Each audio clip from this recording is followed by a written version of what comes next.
The fountain was not working. Nothing unusual in that. This was the Aventine. It must have been off for some time. The water spout, a crudely moulded cockleshell dangled by a naked but rather uninteresting nymph, was thick with dry pigeon guano. The bowl was cleaner. Two men sharing the bottom of an amphora of badly travelled Spanish wine could lean there without marking their tunics. When Petronius and I sloped back to the party at my apartment, there'd be no clues to where we'd been. I'd laid the amphora in the empty fountain bowl point inwards so we could tilt it on the edge when we wanted to refill the beakers we'd sneaked out with us. We'd been at it a while now. By the time we ambled home, we'd have drunk too much to care what anybody said to us, unless the wigging was very succinctly phrased, as it might be if Helena Justina had noticed that I'd vanished and left her to cope on her own. We were in Taylor's Lane. We deliberately turned round the corner from Fountain Court, where I lived, so that if any of my brothers-in-law looked down into the street, they'd not spot us and inflict themselves upon us. None of them had been invited today, but once they heard I was providing a party, they descended on the apartment like flies on fresh meat.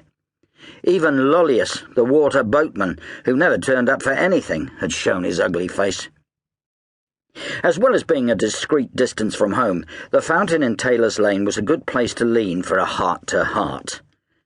Fountain Court did not possess its own water supply, any more than Taylor's Lane was home to any garment sewers. Well, that's the Aventine.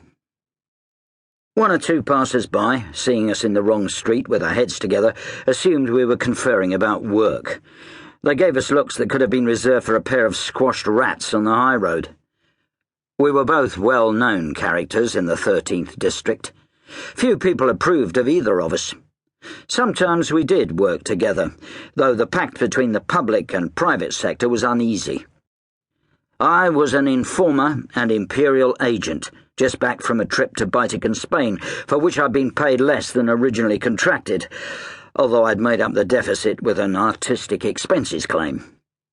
Petronius Longus lived on a strict salary.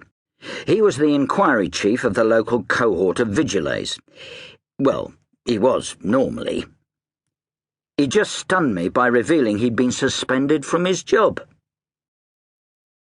Petronius took a hearty swig of wine, then balanced his beaker carefully on the head of the stone wench who was supposed to be delivering water to the neighbourhood.